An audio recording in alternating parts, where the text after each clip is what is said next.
Jamal Carter had rehearsed the moment a dozen times on the bus ride downtown, but the actual walk from the glass doors of Riverside First Trust to the customer service counter still tightened his throat.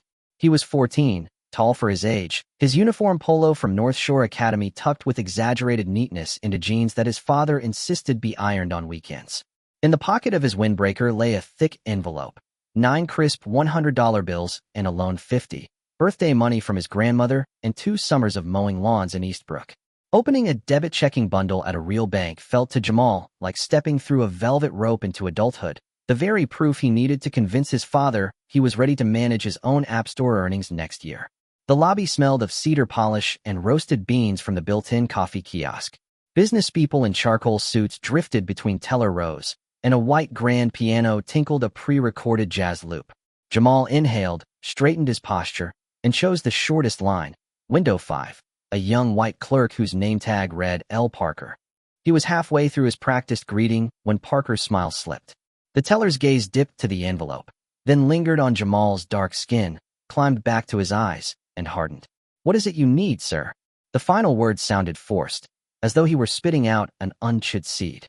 Jamal pushed on. "I'd like to open a teen checking account. I brought my school ID, birth certificate, and my dad signed the form online yesterday." Parker's lips pursed. "Cash?" "Yes, sir. $950. Jamal laid the envelope on the marble, careful not to slide it too close. "I also have an allowance account here already, savings, so my customer profile should show up." The teller did not reach for the documents. Instead, he thumbed a button hidden under the counter edge, then angled his body so the small security camera above Window 6 caught Jamal in full. "Wait here," he said, disappearing through a side door. 5 breaths later, the branch manager strode out. Robert Caldwell, 6'2", starched white shirt, silver hair parted with a ruler. Caldwell's stare was clinical, his voice colder than the lobby's air conditioning. "Problem? Suspicious deposit," Parker muttered. Caldwell looked as though someone had asked him to smell spoiled milk. "Son," he said loudly enough for nearby customers to hear, "where'd you get $1,000? That's a lot of yard work." Jamal felt the flush crawl up his neck. "Birthday money. And summer jobs." Summer jobs, huh?" Caldwell's laugh echoed. "Funny, summertime I see your type hanging on the strip mall steps, not saving Benjamins. Let's try again. Who gave you this cash?" "My grandmother," Jamal answered, voice wavering despite himself. "She prefers cash gifts. She's old school." That answer, reasonable to any adult who'd ever met a doting grandparent, seemed to incense Caldwell further. "Old school? Or old hustle? I think you need to step into my office." The manager crooked a finger at a security guard. "Reggie, stay close. This may turn messy." "I'm just opening an account," Jamal stammered. "My dad banks here." "Carter, Isaiah Carter, check the system." Caldwell's eyes gleamed like someone scoring a point in court. "You're in no position to tell me my job. Reggie, move him." The guard placed a hand on Jamal's shoulder. Instinct had Jamal snapping back, and the envelope tumbled, bills fanning on the floor. Gasps fluttered across the lobby. Caldwell's nostrils flared with vindication. "Exactly. Untaxed rolls. I'm calling the police." "Please let me call my dad," Jamal whispered, heart pounding against ribs. "He'll explain." "You'll explain downtown." Caldwell dialed. "Yes, dispatch." "I have an underage male, black, presenting suspected drug proceeds." Halfway through the call, Jamal fumbled out his phone beneath the guard's distracted gaze. Thumbs flew. "Dad, I'm at Riverside First Trust. They think I stole my birthday money. Manager calling, cops, please come." He pressed send just as Reggie ripped the device from his hand. The message sailed across town toward a skyline of brushed steel and tinted glass. On the 28th floor of Vertex Tower, Dr. Isaiah Carter, Ph.D. in electrical engineering, founder of Carter Quantum Systems, leaned over a polished walnut conference table. Around him sat 5 directors in weekly review, discussing the firm's pending acquisition of a German robotics outfit. Isaiah's bespoke navy suit matched the quiet confidence of a man valued by Forbes at $3.2 billion. Yet he still drove Jamal to chess tournaments himself, still made Saturday pancakes shaped like video game characters. His phone buzzed once, twice, Jamal's emergency ringtone, a sampled chess clock ticking. Isaiah excused himself, read the single line, and the temperature in the room seemed to drop. The directors watched the transformation, shoulders tightening, words clipped, a thunderstorm behind calm eyes. "Gentlemen," Isaiah said, "this meeting is adjourned. My son is being detained at Riverside First Trust." He was already speed dialing. First his general counsel, then chief of staff, then the city's deputy mayor, a fraternity brother. Finally, a number-tagged RFT board chair, Dalton. His voice, usually velvet, rang like a judge's gavel. Gordon, Riverside has a problem. A big, expensive one. Downriver, 2 officers entered the bank. Officer Lydia Stone, blonde braid, and Officer Marco Vasquez, mustache bristling. Caldwell greeted them like old friends, launching into a narrative of forged documents and erratic behavior.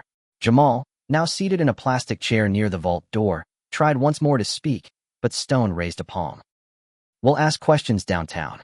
She produced cuffs. The metal clicked. Phones lifted among bystanders. A white pensioner muttered, "Poor kid," though he didn't interfere. Caldwell's smile thawed only enough for a self-satisfied nod as the officers marched Jamal toward the exit. Sirens hadn't even faded when a black Lucid Air sedan, license plate CQS001, glided to the curb. Isaiah stepped out flanked by 2 security aides in charcoal slacks that bulged faintly at the hip. Behind them hustled Angela Wright, Carter Quantum's general counsel, tablet already recording, and a balding white man in a bow tie panting to keep pace. Gordon Dalton, chairman of Riverside First Trust Board. Shopper stopped. Phones reappeared. Caldwell, returning from his victory lap at the door, saw Isaiah and stiffened, though recognition failed to dawn. To Caldwell, Isaiah was simply another black man in an expensive suit, maybe a lawyer. Not the majority shareholder who, via Shell Holdings, owned 48% of Riverside's voting stock. Isaiah strode to the manager's workstation where Reggie hovered. "Where's my son?" Caldwell inserted himself, blocking view of the back. "And you are?" Isaiah's gaze was glacier cold. "Dr. Isaiah Carter. The boy you just had arrested is Jamal Carter, my son and the future co-trustee of the Carter family office, which, incidentally, bankrolls your quarterly dividends." Dalton, catching up, blanched. "Bob," he croaked, "this is Dr. Carter, our principal investor. Release the child. Immediately. He's already in custody," Caldwell sputtered.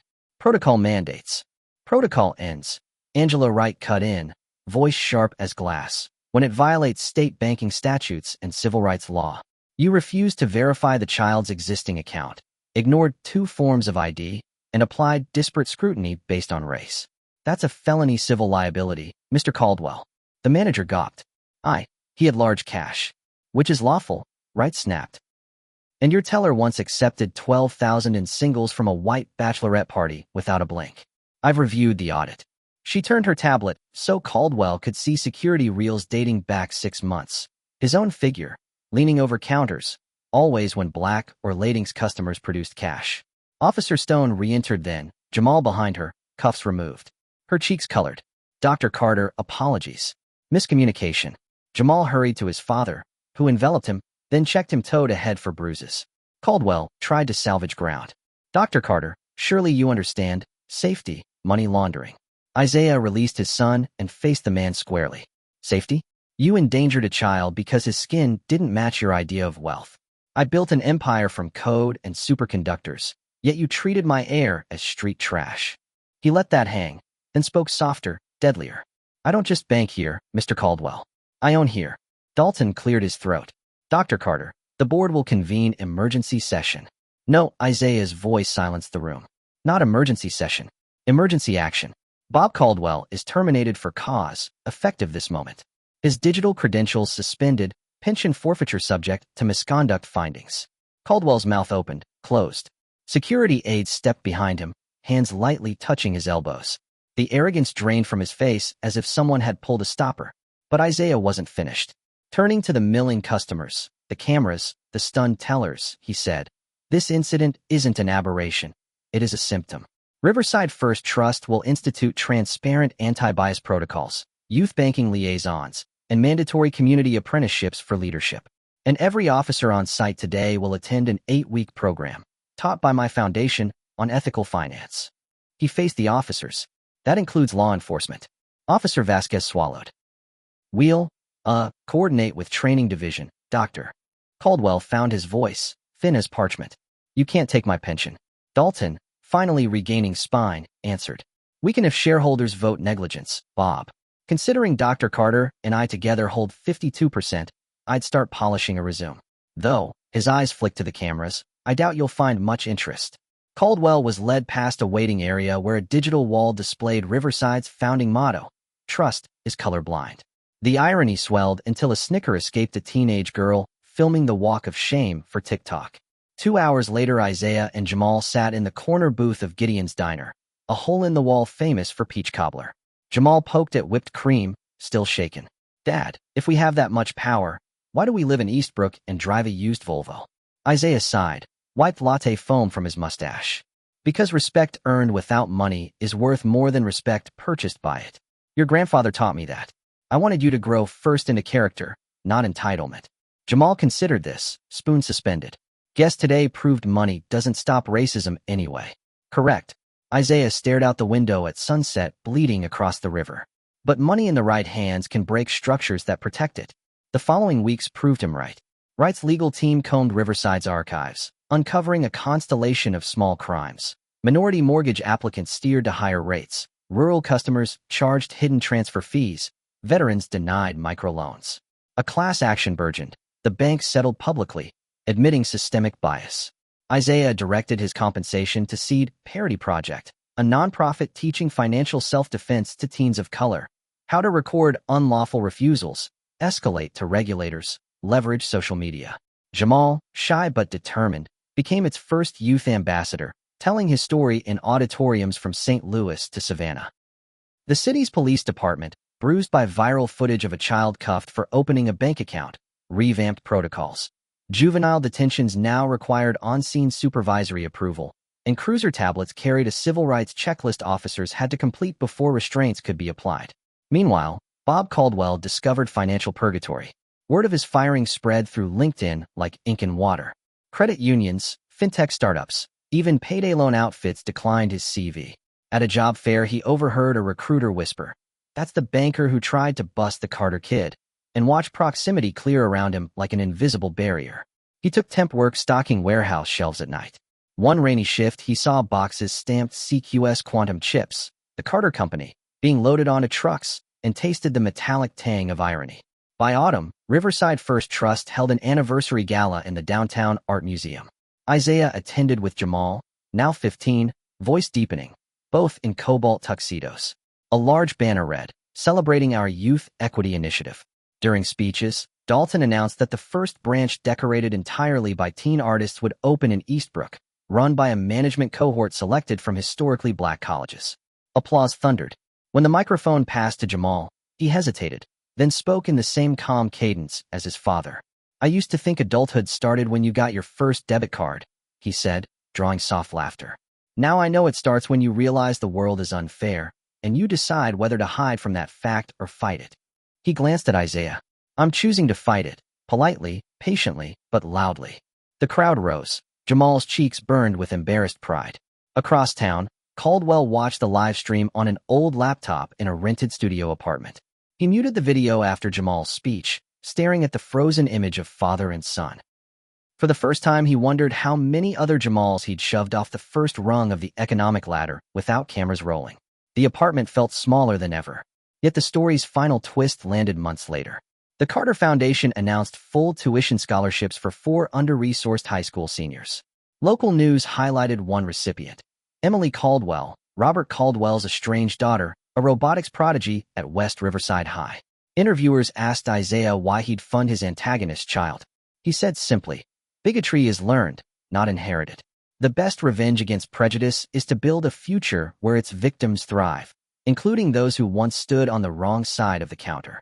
That answer, clipped into a 30-second reel, trended for a week. Even skeptics admitted it was difficult to drag a man who responded to hate with opportunity. And Jamal? He finally got the debit card, black metal with a subtle silver P Project logo. Sometimes he tapped it on reader pads just to hear the soft chime that told him the account was his, that the path to independence remained open despite chains briefly clamped on his wrists. Each beep reminded him of an envelope on marble, of cuffs glinting, of heels clicking across a lobby as power shifted. It reminded him that adulthood comes packaged in choices, whether to hoard leverage or wield it like a key for the next kid pushing through glass doors, heart tight with hope and possibility.